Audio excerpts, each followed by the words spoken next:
Hi, I'm Mike from 1A Auto. We've been selling auto parts for over 30 years.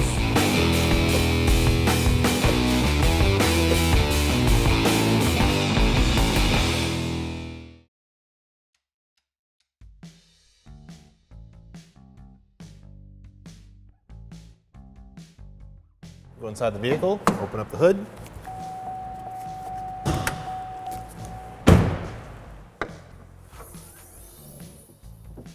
To remove this plastic shield that's in the front of the engine compartment, there are 10 clips.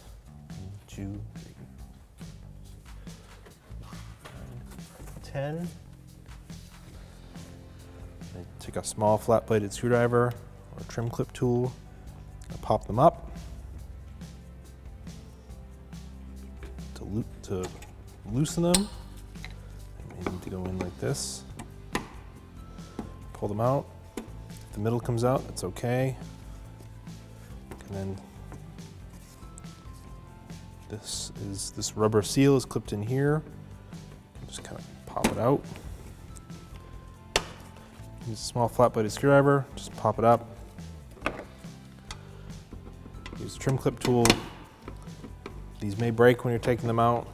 You might want to have some new ones on hand. If the middle comes out, it just pushes right back in there. Just repeat that for all the clips. These ones are a little trickier because they're deep inside here. Let's try to get this in here and prime up.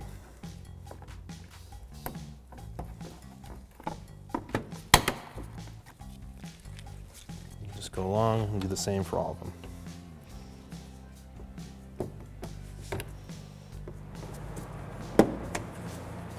This should just lift right off now.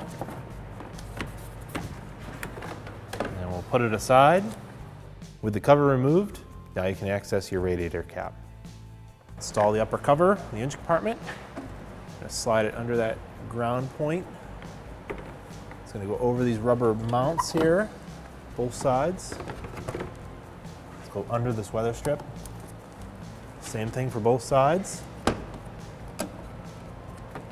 Reinstall all the push clips.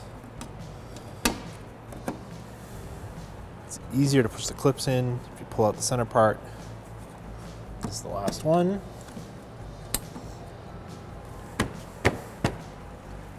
And that is complete. Close your hood. Thanks for watching. Visit us at 1AAuto.com for quality auto parts, fast and free shipping, and the best customer service in the industry.